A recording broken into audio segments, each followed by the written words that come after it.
What's going on, pro wrestling fans? What's going on, IWC? It's me. It's me. It's the GOC. Once again, live to tape on location. Here for Guardian of Chaos, the YouTube channel, and Chaos Corner. Now, I think you have figured out where I am already. If not, let me give you just a quick view.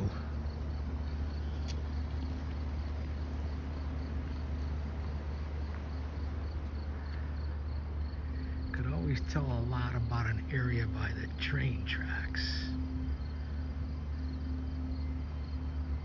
You see everything from a different perspective.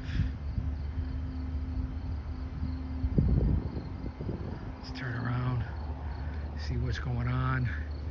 We got a lot of news and notes to catch up on, so I just wanted to give you a different perspective.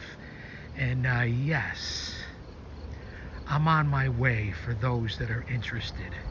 It won't be long. I'll be there. So what do you guys want to talk about, to quote Cody Rhodes? Talk about AEW Dynamite last night, which was an absolute joke. No storylines, rushed together leading into Forbidden Door. A lot of workers you haven't seen before, some you have. Making MJF look like a complete clown, a complete knucklehead, if you ask me. That's just my opinion. And to me, Hangman Page is not a champion. He's not a world heavyweight champion to represent my country, my company. Let's see what's going on here. As I turn it.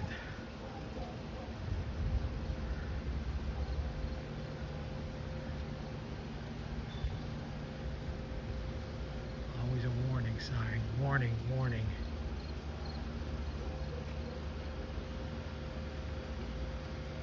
Some people call it artwork. I guess it's debatable depending on who you are, where you're from. Some people call it graffiti, depending on what it is. Just to give you a little look, see.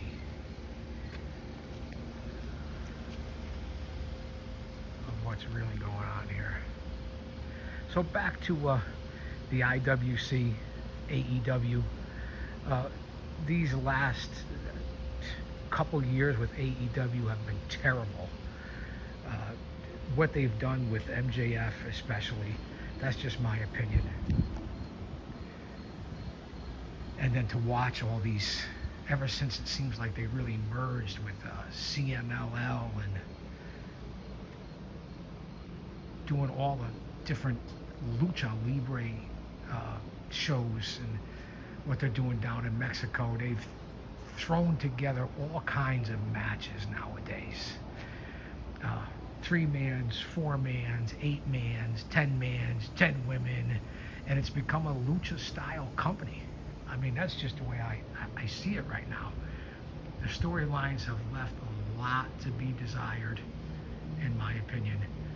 And again, I still can't get over with what they're doing, whether it be with the Hurt Syndicate, and Max is in, and then he's out, and then he's in, and then he's out, making him look like a fool with the cash-in contract with Hangman Page, basically giving it away for a Forbidden Door, which looks like it's going to be not the best of pay-per-view, when we know that TK and AEW put on some damn good wrestling pay-per-views.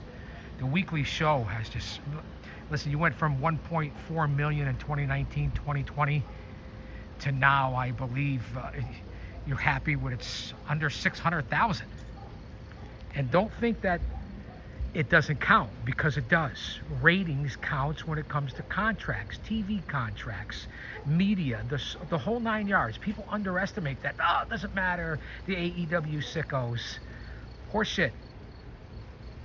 So with the different storylines, where are we going with Mercedes Moné, Toni Storm, Athena?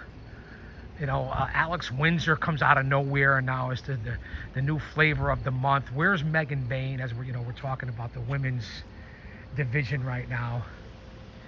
Just a lot of things that are not making sense and not adding up, and then you wonder why the ratings are down. And as the WWE signs contracts with ESPN and you know, Netflix and Saudi Arabia and the CW and whatever other companies they've been on, from Fox to USA, you see TNA maybe getting into the action, and it's really helping them out. But what is going on with AEW? And you know, don't get me started, because I'm bouncing all over the place here because I had some time to kill. As you can see, WWE as well. I mean, I'm all about Gunther, Fatu, Bronson Reed, Braun Breaker. I mean, these are the guys that are carrying the company that need to be your future. I get it. You know, Punk is older, LA Knight, you know, Cody Rhodes is getting up there. There's the whole Cena thing, how The Rock screwed everybody over with his storyline and wanted to come in and step on everyone, and now it's totally forgotten. So, you know, I look at how they brag about whether it's Forbidden Door across the pond, where they're going to get millions in receipts already, and the WWE breaking records. It's all because, not because of attendance, although they're still drawn. It's because the ticket prices from the 70s, 80s, even the 90s are double, triple what they used to be.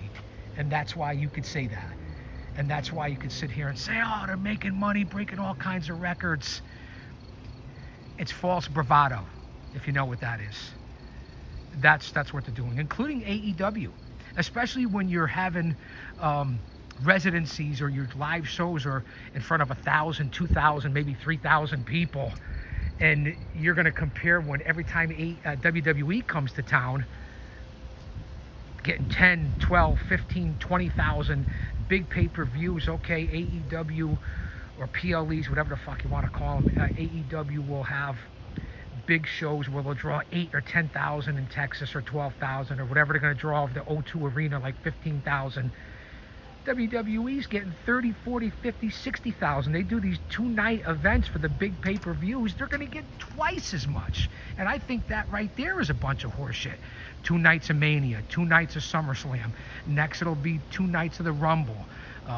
After that it'll probably be 2 nights of Survivor Series. I mean, what are we doing? Oversaturation. And I'm not going to sit here and bash either company because I watch all the products. That's right, including TNA Impact and MLW and the NWA and New Japan and AAA and CMLL and Ring of Honor and all the independents, from Beyond Wrestling to House of Glory to Northeast, and of course my home at Paradise Alley Pro Wrestling. Independent wrestling sometimes drawing more than AEW. I don't get me wrong. I am not bashing the workers, the men and women who sacrifice and get in that fucking ring and take the bumps. I'm not talking about them. They can only do so much unless you're a big star. And they say you don't have creative control, but when you present your ideas, they say, yeah, you do have creative control. I'm not talking about the workers and the people that get in there and the talent, because this business right now is great for them in 2025. I'm talking about, I say it all the time, and say it with me, Austin Nance.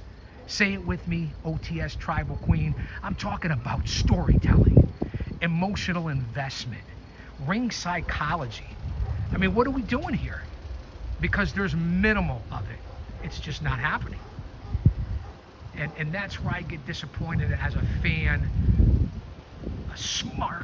A mark, that's right, I said it. Being in this business and on my journey, 40 years on my journey in the business and learning the business, and a manager who took the fucking bumps for 30 years, traveled all over this country, that's right, on somebody else's dime. My 50 plus years as a fan, a student, a researcher, a historian, a promoter, sweeper of floors, setting up the ring, hanging up flyers, selling fucking tickets, and taking the bumps. Don't you guys get it? That's why you come here, so you're better off when you fucking walk out than when you walked in. And I know I'm full of piss and vinegar. It's the morning time here. I have time to kill. So you guys get it. on what, and I know I'm bouncing all over the place with what I'm talking about with the business and what's coming up in AEW and WWE, and so I just want to get my thoughts out here and put out some original content, because I'm just waiting on the train. Where's the GOC going? What do I have planned? Who am I going to meet with? On the road, always business dealings, meetings, conferences, scouting. I mean, that's just the way it is. So getting back to the product, let me know your opinions. I know you guys follow everything as well. But when we're talking about WWE and AEW and what they're doing, and coming out of Dynamite last night, and these last several shows, I mean, just almost unwatchable. And again, I don't blame the talent, so don't get this wrong. Whatever talent's listening, the boys and the girls, the guys and the gals, don't get all upset. I'm telling it like it is. It's not your fault. It's the people up top. It's TKO, UFC, Tony Khan, Ari Emanuel, if that's even his name, Nick Khan. I mean, that's just basically what it is. As I give you a little tour here through the train station. I didn't have to say that, you guys already knew that. So let me know what you think. I believe MJF needs to get the title back. That's just my opinion. I believe he needs to get that title back. You got to put this man on your back once again. It's just my opinion. That's just the way I see it. And you really screwed him over, and it's been a while. He's not going to be here forever. MJF, he's just not going to be here forever. And you'd like to see people taking advantage of it, because when he's in the WWE, you're all going to be saying and wondering what the fuck's going on.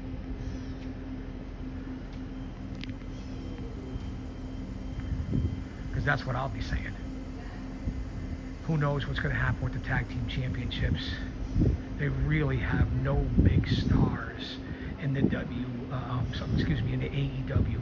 When you're putting your main event out there, or people in the ring and with promos, and it's Hangman Page and Strickland and MJF. No offense against them, especially Strickland and MJF. They're the future. But then you go over and you see what the WWE's presenting, and you see that they're presenting guys like John Cena, Cody Rhodes, CM Punk, Seth Rollins, and then the guys like Breaker and Fatu and the whole Samoan bloodline. It's just really crazy. And the differences, and they've made the older guys still in the business in great shape look good, and the younger guys, they build stars. AEW has not done that. They've lost their way. And in 2019, 2020, 2021, AEW was a much needed, viable alternative. I mean, let's be honest. It just was. And now I'm disappointed, really disappointed in the product. Kinda always having it on, always watching. You see, I don't report as much as I used to over on X, aka Twitter, at Big Daddy GOC, because the GOC stands for Guardian of Chaos. I post almost every day. But you see, I haven't been doing it with AEW as much for the weekly shows, whether it be Dynamite or Collision. And same thing with Raw and SmackDown, which I used to report on all the time, whether it be on X or here on the YouTube channel in the comment sections, in the post sections, because the product has lost its luster. It just has. And over the last 2 decades, listen, I went to wrestling school, training briefly in 1984, 85, somewhere about 84, very briefly, with my old buddy Mario. Hung around for a little while, didn't have the cash, physically was injured and couldn't make it, although I didn't tell anybody. I just couldn't cut it at that time. Got behind the walls for 25 years to start a family. Came back in 88, 89 to study the business more and be on the road with my old buddy Lenny, and we hooked up with Fatu, Samu, the Samoan SWAT team, and traveled with them from Virginia to the Baltimore arena, so on and so forth, when they were feuding with the Road Warriors and the SST. You can go out and research it yourself. Research is your friend. You know, Michael Hayes, Jack Victory, Luger, Sting, Butch Reed, Ron Simmons. Got to actually sit down and break bread and talk to those guys and learn the business. Still wasn't my time yet, but in '91, I ended up making my debut as a pro wrestling manager. I took that way, but still took the fucking bumps. Came out 2 and 3 times a night on shows with my stable. I want you to think about that. At 6'1", 330 pounds, the most notorious manager on the scene at the time. And then I went on for damn near 2 decades with that. And then transitioned over into broadcasting and commentary and play-by-play. I mean, worked for well over, I don't know, I want to say probably 100 different promotions throughout this country, including big ones right at the end of the territory days as well. From the NWA territories to the AWA Superstars to the WWA to Northeast. I mean, the list goes on and on of promotions. The World Wrestling Zone, as you know, some of the bigger promotions that you might know or heard of or remembered, and many others, especially here in the shadows of Titan Towers, where at any one given time over the last 30 or 40 years, there's a half dozen cable shows about pro wrestling on the air. At any one given time, there's 10, 12, 15 promotions running in this area. In this, as I said, in the shadows of Titan Towers. And if you ever wanted to go in the whole Northeast, Tri-State, New England area, there's sometimes 30, 40, 50 promotions. And this has been for years. This is a hotbed of this industry, especially this area. Especially in the 80s. We're 45 minutes from the city, from New York, from the WWF, WWE. So let that sink in. And again, I know I'm jumping all over with random topics, but this is news and notes that I just wanted to throw out there while I have some time here. Other things that we could talk about too. Again, we're concentrating on what's going on with WWE, and I will admit, I'm not here like JD from Off the Script or the Salamonster or Don Tony or the Chi-Town Smark or you know, even guys like Dutch Mantel or Jim Cornette that watch every show, never miss it, report on it, do live shows. I have other things going on in life, especially locally with Paradise Alley Pro Wrestling. You know who the Paradise 4 are. Guys that work for the WWF and WCW. Pretty Paul Roma. That's right, Paul Roma. Power and Glory. Pretty Wonderful. The Four Horsemen. The Young Stallions. He's our head trainer. And then there's Mario Mancini, who was in the WWF from 84 to 92, right during the rock and roll connection and explosion of WrestleMania. Six months before. Right out of high school. The youngest worker, wrestler, grappler in the WWF at that time. And debuted everybody from the Hart Foundation to Ted DiBiase to Bully Busick to The Undertaker. That's right, The Undertaker's first match. So I want you to let that set in as well. And then there's one of our co-trainers as well, along with Roma and Mancini. Second generation grappler. His parents were luchadors. They trained in their basement, cousin to Roberto Soto, WWF legend, and that would be Mr. Paul Perez. And then, of course, there's the 6'6", 350-pound giant, the Money Man, owner of the legendary Rib House.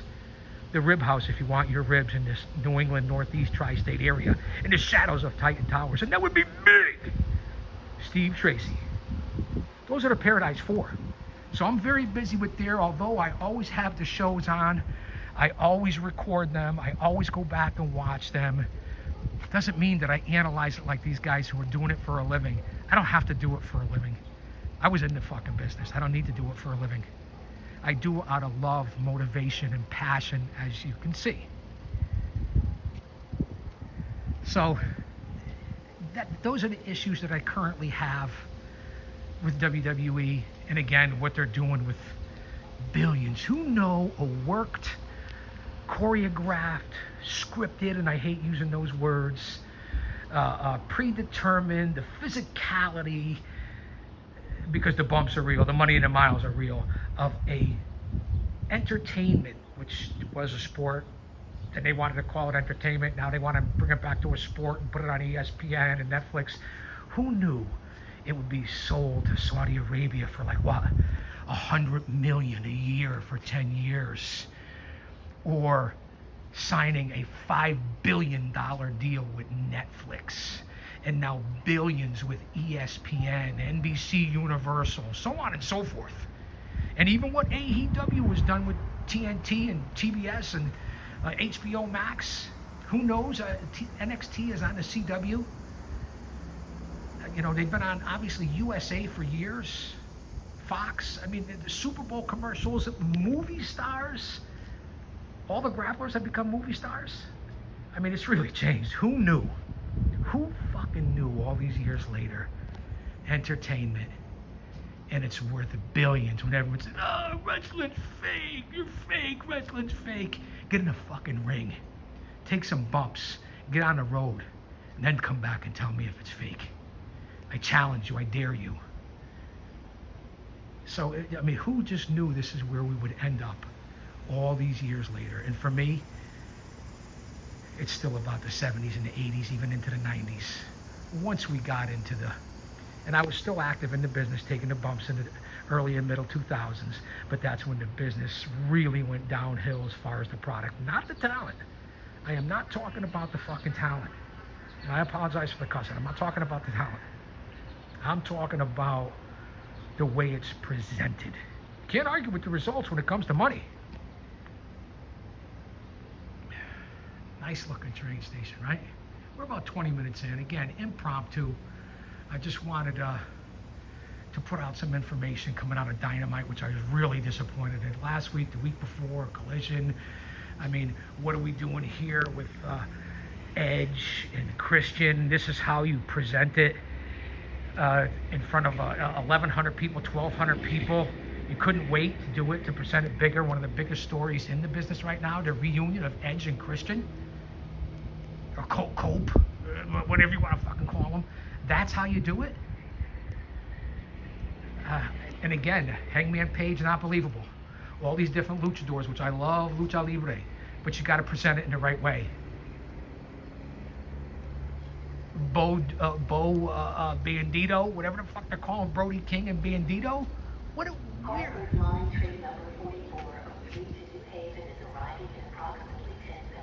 All right, we got about 10 minutes before the train will be coming through.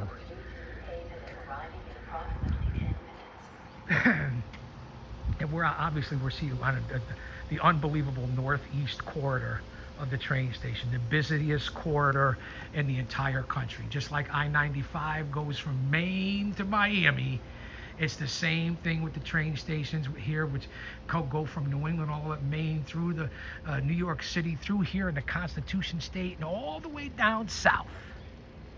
I mean, this is the travel. To live in this area, the greater Northeast metro area, tri-state area, New England, guys, is really a clusterfuck in a lot of ways. A lot of good people, a lot of hard-working people, but talk about congestion, talk about crime, talk about just trying to survive in this day and age. This used to be, listen, you're talking about a guy that was born late 50s, early 60s. I won't give you the exact year. Grew up as a young boy, a little boy, into a young man in his 70s, and then was obviously a full-ass grown-up, if that's even a word that these kids use today, in the 80s. There was nothing like it. By the time a lot of you guys that are listening to this in my audience, which the biggest demographic, believe it or not, is between like 25 and 35, you guys weren't even born. You guys have no idea. When you were all fans and said, you know, 6 and 7 years old, and you were pro wrestling fans, whether it was the WCW, NWO, or Ruthless Aggression, or Attitude Era, all that stuff, I was already still in the business and in my middle 30s. I'm the old man brand, the over 50 demo god.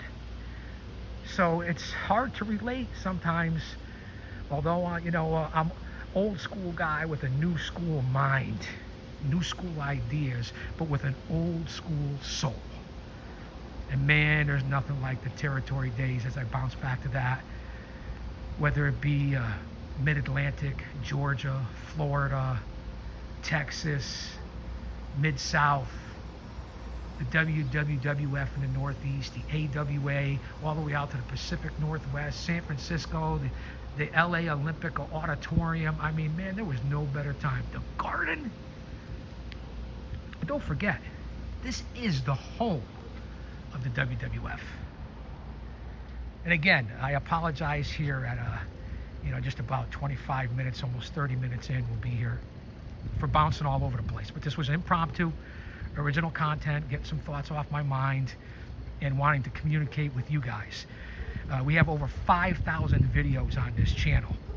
We're coming up on 3,000 subscribers, 1.5 million total views. Nobody works harder for you than I do. And I've branched out. It's not just about being down in a bunker.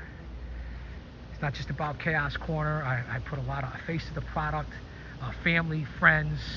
I'm not hard to find, that's for sure. I tell it true blue, this is who I am.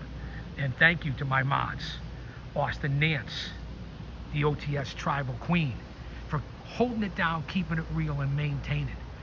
I also want to thank my brothers out there, and I do this weekly, sometimes daily. My brothers with their own shows who I've met through either being a mod or their own channels, and now we've connected to friendships. So follow their channels and these people I'm about to mention, because they're genuine good people and they love the IWC.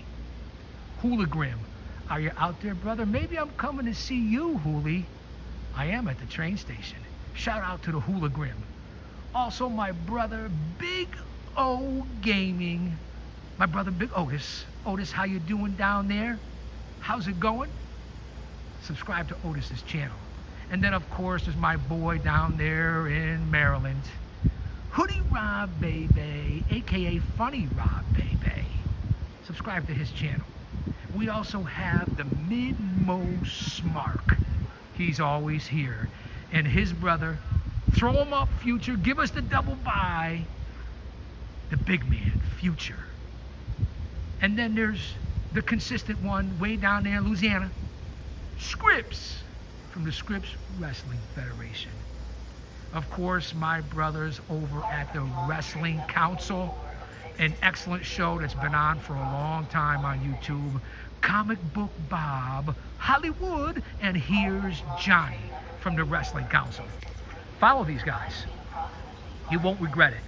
They have a lot of good information, and they're just like me and you. We're no different. So we have time here. Don't go anywhere. Shout out to those folks. Like, subscribe, share. Get us in the fucking algorithm. Excuse me. It's about, I don't know, I want to say 91 degrees here right now.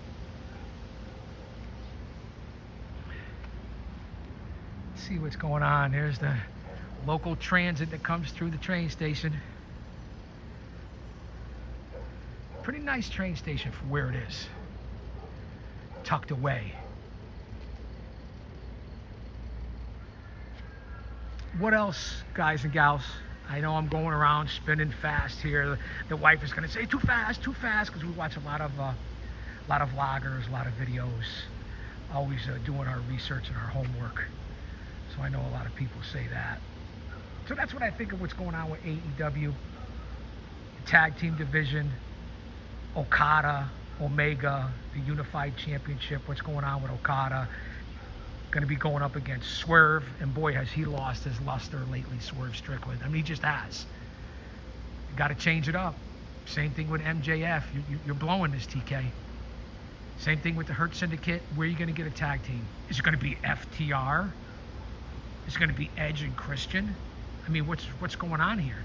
They center the company around cruiserweights, lightweights, break it up into weight divisions. Same thing with WWE and AEW. Break it up into weight divisions. Break it up into a women's only show. Evolve did great. Or Evolution, whatever it's called. The women's show. You're trying to equal it out. You are trying to give the women as much as the men, whether it's with titles, airtime, shows, matches, different concepts. Separate it a little bit more. That's just my opinion. That's what you need to do. You need to separate it a little bit more. Listen, wrestling's on almost, if you want to count PLEs or pay-per-views on the weekend. You have Monday Night Raw. You have Tuesday night NXT. You have Wednesday night Dynamite and also Evolve. You have sometimes on a Thursday night and a Saturday night, you have Collision. On Thursdays, you also have TNA Impact. On Fridays, there's SmackDown. And then throw in a PLE. I mean, it's just redonkulous. It really is something. All right, guys, don't go anywhere. We're about to hit the full Monty. And thanks for being here. I can't thank you guys and gals enough. Yes, I'm fucking here. I'm here. I know I changed the camera angle. I'm here, man. Don't you dare miss it. Here we go.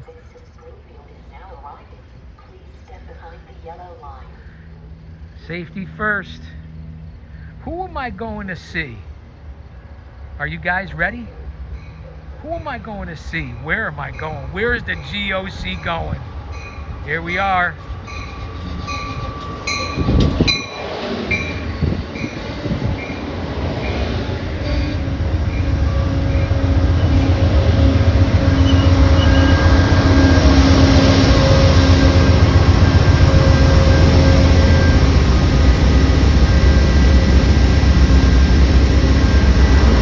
Not sure if you can see me or hear me.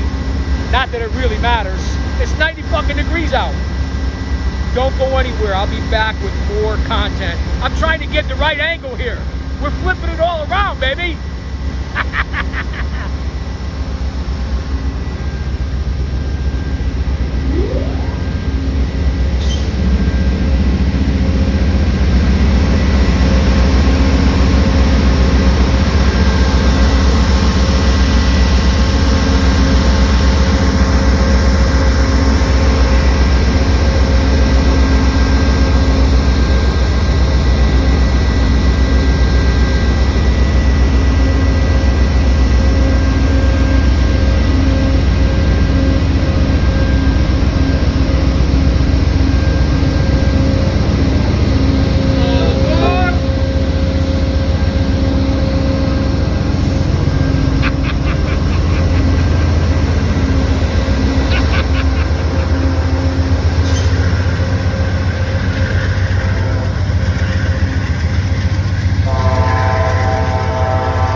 Two for the price of one.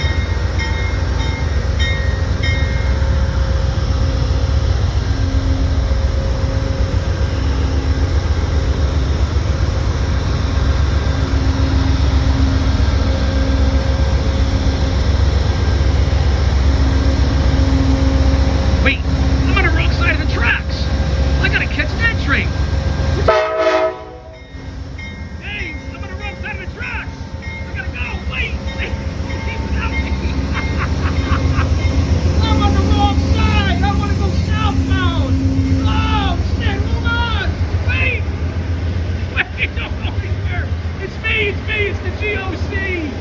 Ah, gosh damn it. Ah, hold on. Wait. Wait. Wait, I'm coming. Ah. Wait. Ah. I missed the fucking train. Now I gotta wait here another half an hour. Wait! I'm coming! Don't go away! Dag nabbit!